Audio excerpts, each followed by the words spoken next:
Hi friends, welcome to Soumya food house YouTube ಚಾನಲ್ಗೆ ಎಲ್ಲರಿಗೂ ಸ್ವಾಗತ. ಫ್ರೆಂಡ್ಸ್, ಇವತ್ತು ರೆಸ್ಟೋರೆಂಟ್ ಸ್ಟೈಲಲ್ಲಿ ಬಟರ್ ಕುಲ್ಚಾ ಯಾವ ರೀತಿ ಮಾಡೋದು ಅಂತ ಹೇಳ್ಕೊಡ್ತೀನಿ. ಅದಕ್ಕಿಂತ ಮುಂಚೆ ಯಾರೆಲ್ಲ ನಮ್ಮ ಚಾನಲನ್ನು ಸಬ್ಸ್ಕ್ರೈಬ್ ಆಗಿಲ್ಲ, ಸೊ ಕೆಳಗಡೆ ಕಾಣ್ತಿರ್ತಕ್ಕಂತಹ ಸಬ್ಸ್ಕ್ರೈಬ್ ಬಟನ್ ಮೇಲೆ ಒತ್ತಿ ಮತ್ತು ಬೆಲ್ ಐಕಾನ್ ಮೇಲೆ ಕ್ಲಿಕ್ ಮಾಡಿ. ಸೊ ಬನ್ನಿ ಯಾವ ರೀತಿ ಮಾಡೋದು ಅಂತ ನೋಡೋಣ. ಮೊದಲನೇದಾಗಿ ಒಂದು ಬೌಲ್ ತಗೊಂಡು ಅದಕ್ಕೆ 250 ಗ್ರಾಮ್ ಅಷ್ಟು ಮೈದಾ ಹಿಟ್ಟನ್ನು ಹಾಕ್ಕೋಬೇಕು. ಅದಾದಮೇಲೆ ಅದಕ್ಕೆ ಒಂದು ಅರ್ಧ ಟೀ ಸ್ಪೂನಷ್ಟು ಉಪ್ಪನ್ನು ಹಾಕಬೇಕು. 1 ಟೇಬಲ್ ಸ್ಪೂನಷ್ಟು ಸಕ್ಕರೆನ ಹಾಕಬೇಕು. ಅದಾದಮೇಲೆ ಒಂದು ಅರ್ಧ ಟೇಬಲ್ ಸ್ಪೂನಷ್ಟು ಬೇಕಿಂಗ್ ಪೌಡರನ್ನು ಹಾಕಬೇಕು.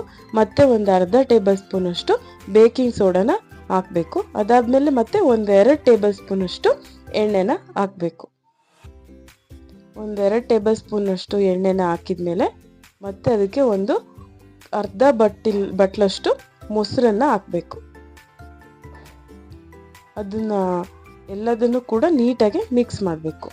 ಸೊ ಗಂಟಿಲ್ಲದೆ ಇರೋ ಥರ ನೀಟಾಗಿ ನಿಧಾನಕ್ಕೆ ಈ ಥರ ಮಿಕ್ಸ್ ಮಾಡಬೇಕು.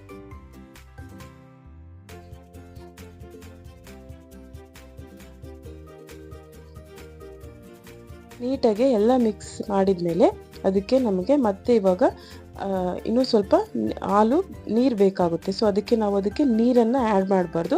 ಅದ್ರ ಬದಲು ನಾವು ಇದನ್ನು ಹಾಲಿಂದ ಕಲಿಸ್ಕೋಬೇಕು.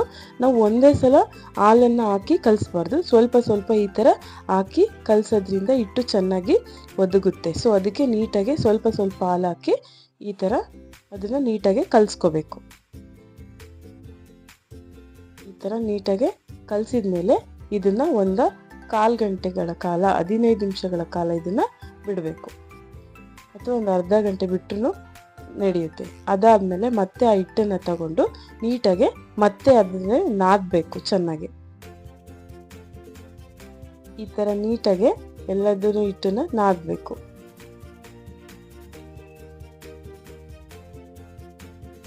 ಅದೆಲ್ಲ ನೀಟಾಗಿ ನಾದಿದ್ಮೇಲೆ ಮತ್ತೆ ನಾವು ಅದಕ್ಕೆ ಒಂದು ಪ್ಲೇಟನ್ನು ಮುಚ್ಚಿ ಮತ್ತೆ ಒಂದು 2 ಅವರ್ ಆದರೂ ಅಥವಾ 1.5 ಗಂಟೆನಾದರೂ ನಾವು ನೀಟಾಗಿ ಅದನ್ನು ಮತ್ತೆ ನಾವು ನೆನೆಯೋಕ್ಕೆ ಬಿಡಬೇಕು. ಒಂದು ಪ್ಲೇಟ್ ಮುಚ್ಚಿಬಿಟ್ಟು ನೆನೆಯೋಕ್ಕೆ ಬಿಡಬೇಕು. ಅದಾದಮೇಲೆ ನೆಕ್ಸ್ಟು ಈ ಥರ ಬಿಲ್ಲೆಗಳನ್ನು ಒಂದೊಂದಾಗಿ ಮಾಡಿಕೊಂಡು ತೆಗೆದಿಟ್ಕೋಬೇಕು. ನೋಡಿ, ಈ ಥರ ಒಂದೊಂದೇ ಬಿಲ್ಲೆಗಳನ್ನಾಗಿ ಮಾಡಿ ತೆಗೆದಿಟ್ಕೊಂಡು ನೆಕ್ಸ್ಟು ಅದನ್ನು ಒಂದೊಂದೇ ಬಿಲ್ಲೆಗಳನ್ನು ನೀಟಾಗಿ ಉತ್ಕೋಬೇಕು.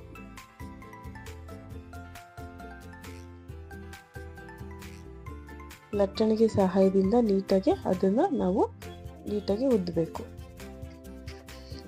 ಈ ಥರ ನೀಟಾಗಿ ಉದ್ಕೊಂಡ್ಮೇಲೆ ಅದನ್ನು ನೀಟಾಗಿ ನೋಡಿ, ಹಿಟ್ಟು ಎಷ್ಟು ನೆಂದಿರೋದ್ರಿಂದ ಅದು ಎಷ್ಟು ಚೆನ್ನಾಗಿ ಪೂರಿ ರೀತಿ ಎಷ್ಟು ಚೆನ್ನಾಗಿ ಹಿಟ್ಟು ಇಡ್ತಾ ಇದೆ ಅಂತ.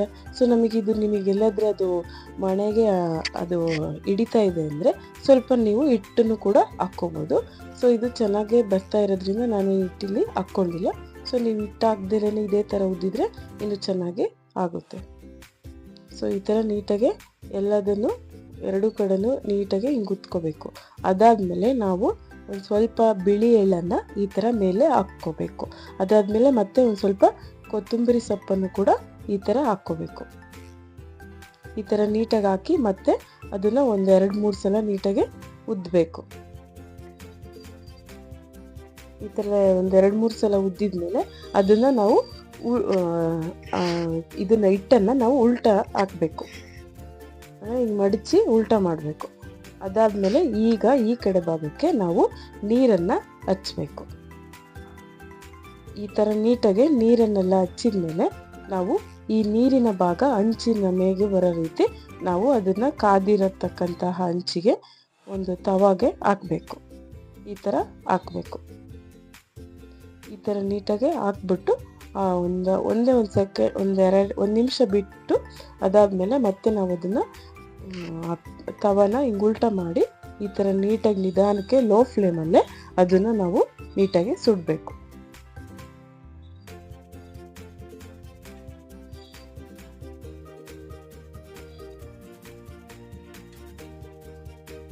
ನೋಡಿ ಫ್ರೆಂಡ್ಸ್, ಈ ಥರ ನೀಟಾಗಿ ಸುಟ್ಟ ಮೇಲೆ ಈ ಥರ ನೀಟಾಗಿ ಬೆಂದಿರುತ್ತೆ. ಸೊ ಅದಾದಮೇಲೆ ನಾವು ಬೆಣ್ಣೆನ ಹಾಕಬೇಕು. ಈ ಥರ ನೀಟಾಗಿ ಎಲ್ಲ ಕಡೆನೂ ಸ್ಪ್ರೆಡ್ ಆಗೋ ರೀತಿ ಬೆಣ್ಣೆನ ಹಚ್ಚಿ ಅದನ್ನು ತೆಗೆದು ಸರ್ವಿಂಗ್ ಪ್ಲೇಟ್ಗೆ ಹಾಕಿದರೆ ಬಿಸಿ ಬಿಸಿಯಾದಂತಹ ರೆಸ್ಟೋರೆಂಟ್ ಸ್ಟೈಲಿನ ಬಟರ್ ಕುಲ್ಚಾ ರೆಡಿ ಆಗಿದೆ. ಅದೇ ಥರ ಎಲ್ಲ ಬಿಲ್ಲೆಗಳನ್ನು ಉದ್ದಿ ಮೇಲೆ ಮತ್ತೆ ಅದೇ ರೀತಿ ಎಳ್ಳು ಮತ್ತು ಕೊತ್ತಂಬರಿ ಸೊಪ್ಪನ್ನು ಹಾಕಬೇಕು.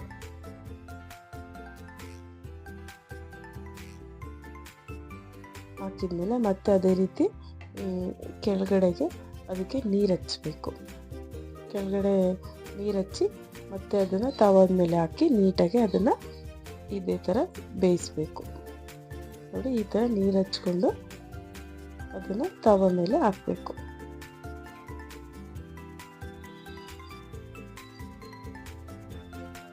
ನೋಡಿ ಎಷ್ಟು ಚೆನ್ನಾಗಿ ಬಬಲ್ಸ್ ಇಲ್ಲ, ಅದರಲ್ಲಿ ಎಷ್ಟು ಚೆನ್ನಾಗಿ ಬರ್ತಾ ಇದೆ ಬೆಂದ ಮೇಲೆ ಅಂತ. ಸೊ ನಾವು ಆದಷ್ಟು ಇದನ್ನು ಲೋ ಫ್ಲೇಮಲ್ಲಿ ಈ ಥರ ಬಿಸಿ ಮಾಡೋದ್ರಿಂದ ಅದೇನಾಗುತ್ತೆ, ನೀಟಾಗಿ ಬೇಯುತ್ತೆ ಹಿಟ್ಟು. ಇಲ್ಲ ಅಂದರೆ ಒಳಗಡೆ ಗಟ್ಟಿ ಆಗುತ್ತೆ. ಸೊ ಅದಕ್ಕೆ ಈ ಥರ ನೀಟಾಗಿ ನಿಧಾನಕ್ಕೆ ಬೇಯಿಸಿದ ಮೇಲೆ ಸರ್ವಿಂಗ್ ಪ್ಲೇಟ್ಗೆ ಹಾಕಿದರೆ ಬಿಸಿ ಬಿಸಿಯಾದಂತಹ ಕುಲ್ಚಾ ರೆಡಿ ಆಯಿತು. ಸೊ ಅದಾದಮೇಲೆ ನಾವು ಇದನ್ನು ಪನ್ನೀರ್ ಬಟರ್ ಮಸಾಲೆ ಜೊತೆ ಆಗಿರ್ಬೋದು, ಅಥವಾ ದಾಲ್ ಹಚ್ಕೊಂಡಾದ್ರೂ ಆಗ್ಬೋದು, ಅಥವಾ ನಮಗೆ ಚೆನ್ನ ಮಸಾಲ ಯಾವುದ್ರಲ್ಲಾದರೂ ಇದನ್ನು ಹಚ್ಕೊಂಡು ತಿಂದರೆ ಟೇಸ್ಟು ತುಂಬ ಚೆನ್ನಾಗಿರುತ್ತೆ. ನೋಡಿ ಫ್ರೆಂಡ್ಸ್, ಎಷ್ಟು ಕ್ರಿಸ್ಪಿಯಾಗಿ ಸ್ಮೂತಾಗಿ ಅದು ಬಟರ್ ನಾನ್ ಕುಲ್ಚಾ ರೆಡಿ ಮಾಡಿದ್ದೀವಿ ಅಂತ. ಸೊ ನೋಡಿ, ಈ ಥರ ನಾವು ಯಾವುದೇ ರೀತಿಯಾದಂತಹ ಗ್ರೇವಿ ಜೊತೆ ಹಚ್ಕೊಂಡು ತಿಂದರೆ ಟೇಸ್ಟು ತುಂಬ ಚೆನ್ನಾಗಿ ಇರುತ್ತೆ. ಸೊ ನಾವಿಲ್ಲಿ ಪನ್ನೀರ್ ಬಟರ್ ಮಸಾಲ ಮಾಡಿದ್ದೀವಿ. ಸೊ ಅದಕ್ಕೆ ಸ್ವಲ್ಪ ನಿಂಬೆಹಣ್ಣನ್ನು ಹಿಂಡಿ ಅದಾದಮೇಲೆ ನೋಡಿ ಅದು ಎಷ್ಟು ಸ್ಮೂತಾಗಿ, ನೋಡಿ ಅದೆಷ್ಟು ಸ್ಪಾಂಜಿಯಾಗಿ ಬೆಂದಿದೆ ಅಂತ.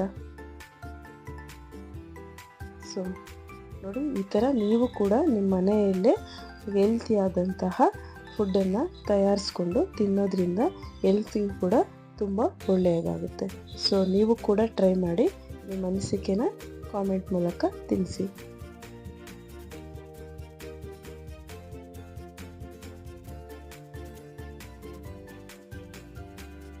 ಸೊ ನೀವು ಕೂಡ ಟ್ರೈ ಮಾಡಿ ಫ್ರೆಂಡ್ಸ್, ತುಂಬ ಚೆನ್ನಾಗಿ ಬರುತ್ತೆ. Thank you for watching.